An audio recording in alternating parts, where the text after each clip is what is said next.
Thanks for joining me this morning. This list is basically from the Williamson County Emergency Communications Operations Plan with some discussion on mindset. Mindset is probably the most important part of preparedness. I'm not going to tell you guys much that you probably don't already know, but I may jog your memory on a few things and go, oh yeah, that broke last time I was out. Maybe I should fix that. It would also be good to take note of anything that you would want to share with anyone who's new to this type of thing. I've been packing bags for a long time for preparedness. I've been a volunteer wildland firefighter and a paid volunteer, a paid wildland firefighter. I teach biology now for a living, but I've been working out of a backpack for most of my career. So packing a bag is something that you need to think about carefully and think about every item that goes in it, and then refine that over the years. When you pack your bag, think about, why you're doing it. In this case, it's for ARES. Any number of things can happen, as we know. Tornadoes can take out towers, fires can take out towers. This is an earthquake hazard map. We often forget about that for Tennessee. West Tennessee has got the same level of earthquake hazard as San Francisco, as an example. Many of us can pack a vehicle, pack a trailer, and we're ready to go. But the problem with that is that even just one washed out culvert and you're done. So can you grab a backpack and maybe a satchel in your hand, put your boots on, we say boots for the original all-terrain vehicle, and still go to work, get across that washed out road or creek or bridge that's out and jump in someone else's vehicle and then go to work. So I like to take the count test in the area that I frequent every day. How many bridges you go over, under, or even culverts you go over every single day. Any one of those could go out at any time due to a flood, which is probably one of our biggest risks after tornadoes. And we also have earthquakes. So we could lose road transportation ability pretty quickly. And then, as we know, justifying ham radio in a sense, poor cell phone reception is a common problem. If you've ever been stuck in a traffic jam in a little tight valley in the Appalachian Mountains, as an example, you can quickly overload that one single cell tower capacity and you're not communicating anymore. So this list in white here, the white letters are primarily from the Williamson County Emergency Communications Operations Plan. I made a few additions and I put those in blue. So overview, what you have is radio equipment and any peripheral gear associated with that radio equipment that you're going to have that's specific to your radio. You need some supplies and tools. You need critical personal effects like food and water, medications, and clothing. We'll talk more about that in a little bit.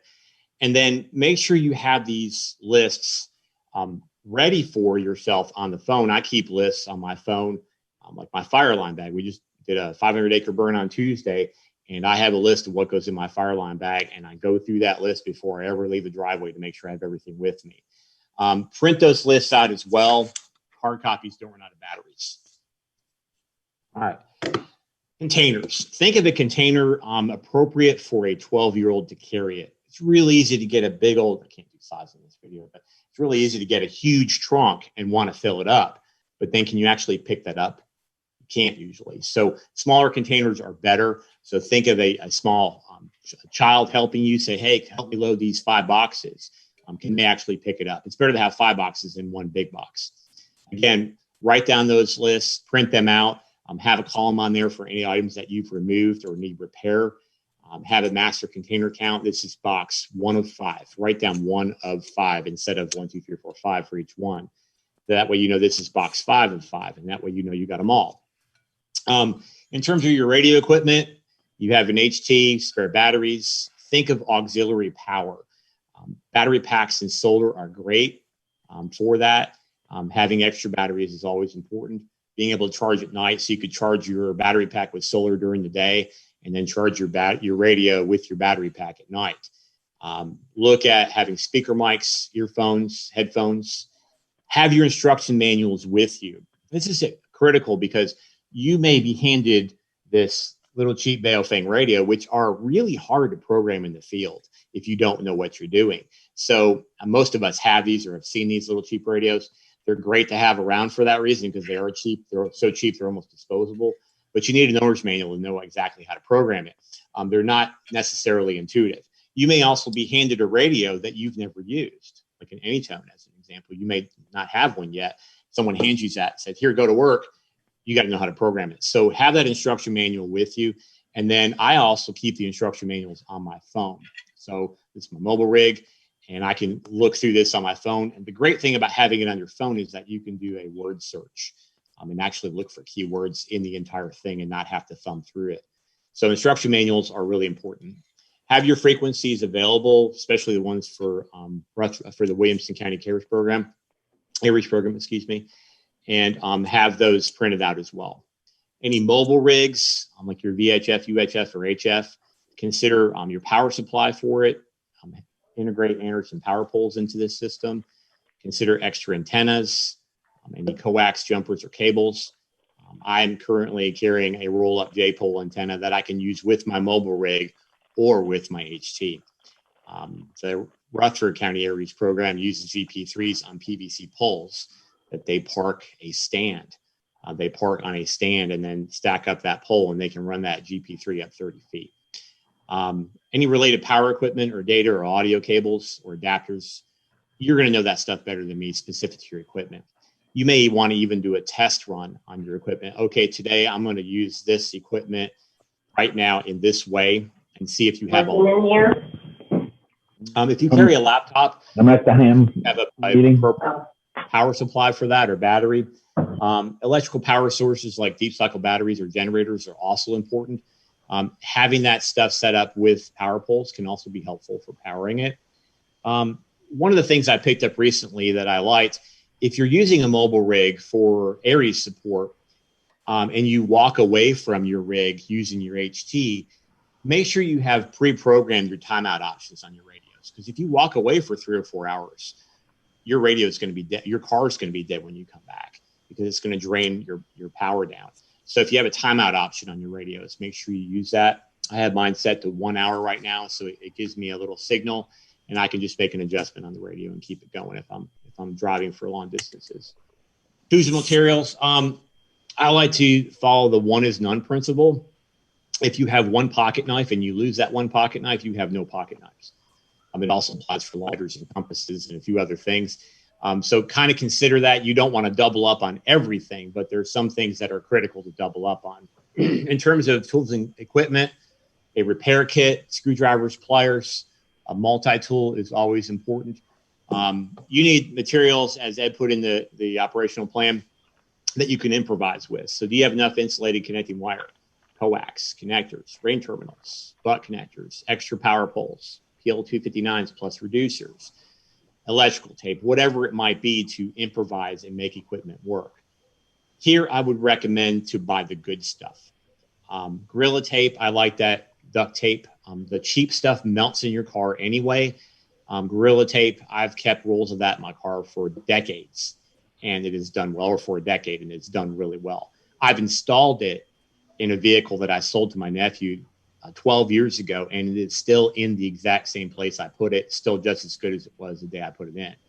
On the operational plan, they recommend the Super 88 electrical tape. So buy the good stuff when it comes to tape. Don't cheap out on those things. Have any extra screws and washers, nuts, bolts, zip ties, antenna support rope like paracord is great. Those are things that can be used in a number of different ways. And then some additions I would add to this are super glue. The fuse is appropriate for equipment. A compass, a lighter. I like the DeLorme, Atlas, and Gazetteer maps. I've also gone over to the Rutherford County Clerk's office. I need to do this for Williamson County as well, and gotten their local transportation map. The nice thing about the Gazetteer is that it has topographic maps for the entire state. These books are available for every state, so I have a number of these for the local area. Add flashlight and batteries to the list. If you have the headlamp, add that to your list as well, because working hands-free is priceless. In terms of personal gear, medications, that I can't say enough about that. If you go to a response and you don't have the medications you need, and I'm talking not just 1 day supply, but a multiple day supply of it, then you're not helping. You became a victim at that point. Food and water, obviously very important. Non-perishable food, critically important. I would recommend that you consider high quality food. A bag of chips and a Snickers bar probably isn't going to sustain you for very long at all. So you want to kind of consider, appropriate diet, fruits, nuts, things like that. Stuff that's not perishable, but carries a lot of calories per the ounce. In terms of water, I like to recommend a few things. These Sawyer water filters are really phenomenal. They're 20, 25 bucks. You can backwash them with this little syringe that they sell with it. This thing will filter like 10,000 gallons of water. Really phenomenal amount of water for such a small thing. It has dialysis tubing in it, and you can backwash the device, which is really phenomenal. You can integrate it into your bladder bag and drink water. So therefore, you just became water independent. You're making your own water at that point.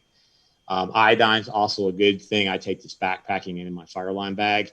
If I can just scoop a liter of water in a creek, I can put 3 to 5 drops of this 2% tincture of iodine in it, wait 30 minutes, and I'm drinking water again. Just a couple things to add. In terms of clothing, think of foul weather gear like rain gear, dress in layers. I can't say enough about proper footwear. Wearing a pair of Toms to a response is not proper footwear. You need something with some support. If you drop even, a water bottle on your foot with a pair of Toms, you may have a broken toe from that. So you need something that's going to give you some protection as well. Again, the one is none principle. Extra gloves is always important. An extra winter hat. If you've ever been on a backpacking trip and you lose one glove, it's as bad as having no gloves, because that's a real pain. So having an extra pair of gloves with you is really good. I like to always have a ball cap with me. Keep the sun out of your eyes or keep the rain off your face.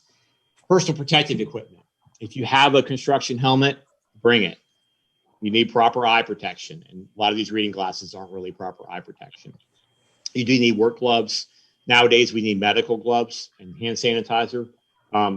They do recommend a lot of times N95 masks. And this is not in regards necessarily to COVID, but in regards to breathing in particulates. So if you're in a disaster zone, you're breathing in particulates. The N95s are really good for that, or the P100s. If you have a few of those in your bag, stick them in a Ziploc bag, stuff them down in your bag, and you're good to go on those.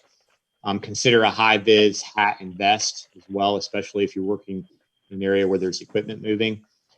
Carry some cash. Small bills is always preferential. Try to buy a sandwich with a $50 bill. It's really hard to get change sometimes.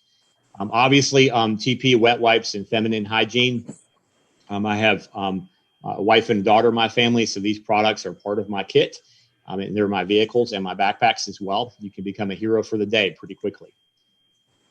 All right, so in terms of your paperwork that you need your identification cards, your radio license, your task book. You're going to want your task book with you, especially one that's filled out, because that's really important as part of the FEMA accountability process. So they're going to use that to vet you, to make sure you know what you're doing and that you should be there. Have your frequency list and net schedules printed out. Have your key phone numbers, emails, and internet addresses also printed out. Have your contact information for the WCARES leadership and any other agencies that you're interested in keeping up with. Have a copy of the operational plan with you. Pen and pencil. I can't stress that enough. I teach for a living now, and I can't tell you how frustrating it is when people show up without just simply a pen and a pencil to take notes on. Extra eyeglasses. I can't read without mine anymore. Having extra ones is priceless. This falls under the one is none category. And then you have a number of different forms to kind of keep up with. 309s, 213s, and the 214s. I'll let you read those there. Okay, so let's talk a little bit about mindset. I like to think of being a first responder of any type. You don't want to be the next victim. So you start out by preparing yourself, preparing your household. Do you have your medications? Prepare your home front first. You may consider leaving an HT. That cheap little HT is left on the kitchen counter. It's on, it's in the charger or near the charger. My wife knows the frequencies we would be on. She knows my call sign. She can keep up with me that way. She doesn't necessarily have to use the radio, but it's there in case of an emergency. She could use it in that situation. Don't rely on your cell phone for this type of stuff. Obviously, if there's a disaster, cell phones go down quick. Be prepared for short notice deployment. Can you grab it and go out of the door pretty quickly? Put it on your back, one satchel in one hand, and you're good to go. Think about self-sufficiency in what you're doing. We're going to these responses not to be dependent upon anybody else, but be self-sufficient. Think about OPSEC. I worked for the military for a while. OPSEC is operational security. And one of the things to note is that when you're communicating over the radio, anyone can listen. I've already heard on the radio a number of people saying, hey, I'm taking the wife and kids and the family dog to the Smokies for the weekend. That and your call sign, you just advertise that your home is empty. So you don't know who's listening. Yeah, you're talking to somebody, but other people are listening as well. You're going to deal with personal information from other people as well. So when you're communicating over the radio, you need to be sensitive to the fact that you're communicating personal information from someone else. Know and test your equipment, maintain it. One of the operators here in our county, Rutherford County, I'm just over the border for Williamson, by the way, said he was completely shut down for a while and realized later on it was nothing more than a corroded battery terminal for his dual band rig. So maintain that equipment. Test it on a regular basis. My HT does not function with a solar panel attached to it. It's a great way to charge it, but it doesn't work. And so know that about your equipment. Use what you have on hand. Don't go out and buy a bunch of stuff. I'm just using this helmet that I already have. So I'm getting some double use out of that. All right, after we're done, do a shakedown. A lot of people don't do this. They just bring their bags home. They throw their stuff in the corner, and they think they're ready for next time. You need to take everything out, including all the little pieces of all the connectors that you brought with you. Lay a pile down. What did you use on this trip? Second pile. What did you use, but you can't live without? Maybe you didn't use the little multi-tool, but maybe you realized I need a pair of pliers and a knife and a file. So I'm going to leave that in there. A first aid kit, extra food, obviously are going to stay in that pile. And then what can you do without? I like to say simplify then add lightness. It's not my quote. Colin Chapman said that about racing. And maybe this big multi-tool is great, but maybe the little one will actually add some lightness to my kit and do the same job for me. So simplify then add lightness. Obviously, this is not an all-inclusive kit. I have trauma kits and hemostasis kits and mechanic bags, tow kits, air kits. I just used the air kit for the third time on the fire this last Tuesday. I have fire extinguishers in my rig, the bucket, hand winch, tarps, hand tools, bull saw, blankets, paper towels, all kinds of stuff in there. But I still have it distilled down to one backpack and one satchel that I can take and still go on. This is my kit in the background, my one backpack and my satchel. This was an old diaper bag. Our kids are 6 and 8 now. I'm just using an old diaper bag. I'd like to thank, Frank Capley, K4ING, and Kevin Malloy, KG4CXH, for contributing to this list. I'd also like to thank the Rutherford County and Williamson County ARES programs for allowing me to present and for all the support to our communities. Here is a few website references of the things I've discussed, if you're interested. And my contact information is Kevin_Fitch, FITCH, at mssun.com. With that, I could take any questions you guys have.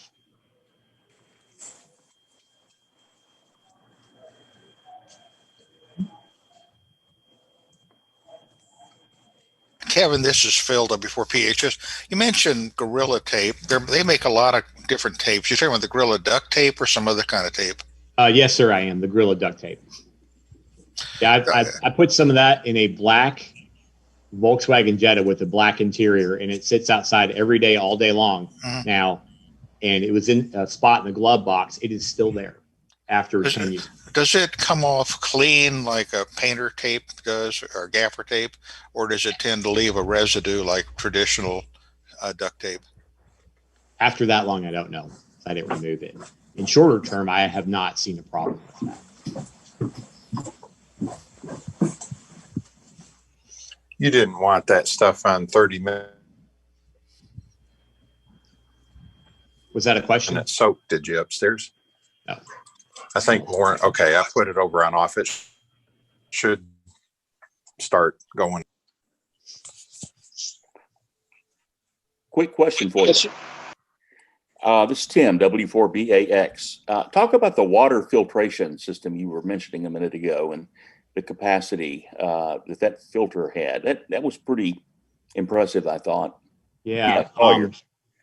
I was backpacking out in southern Utah, Mexican Hat, Utah, and it rained a lot while we were there, which is atypical, but it was October.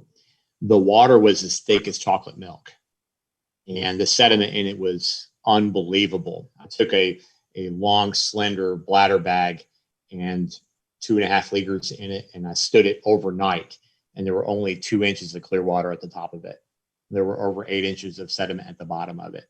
And, you know, I had a typical Katahdin or pure pump water filter. I had trouble dealing with that. Fortunately, the climate was mild enough. I didn't need a lot of water. But on our way out, we saw some local people in a local rig that were there to do trail maintenance. And so I asked them, what are you guys using to deal with the water here? Because you need lots of water out there. And they recommended the Sawyers. So this is an inline filter. And basically you can take the hose to your bladder bag, and I can pop off this mechanism if I wanted to, and put this in its place. And so you basically, as you suck, you pull water through the filter. If the filter, and assuming you put dirty water in your bladder bag, you can also use it as a gravity filter, where you have one bag up here, a hose with your filter, and another bag down here to catch it. You set it up on an incline, and over a period of a couple hours, it will drain through it. It has loops of very thin dialysis tubing in it. That's your filtration membrane, and the surface area is really tremendous because of that.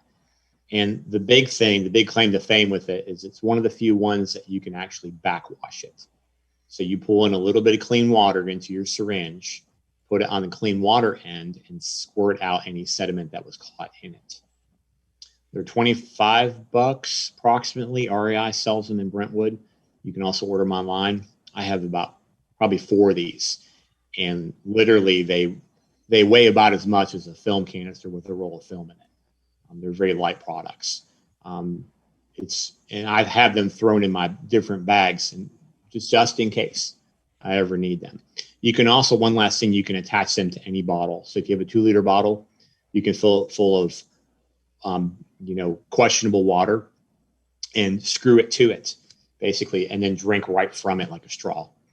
So this is even better than what, the life straw concept, which you actually dip that straw into dirty water and suck through it.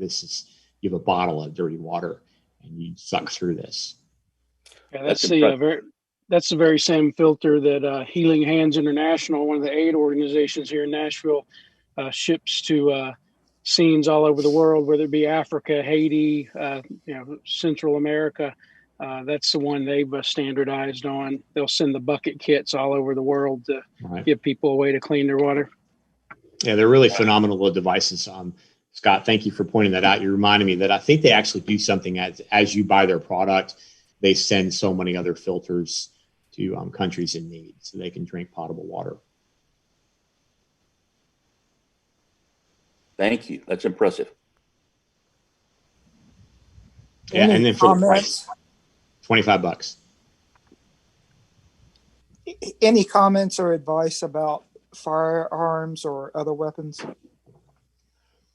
I would defer to your local law enforcement agencies on that.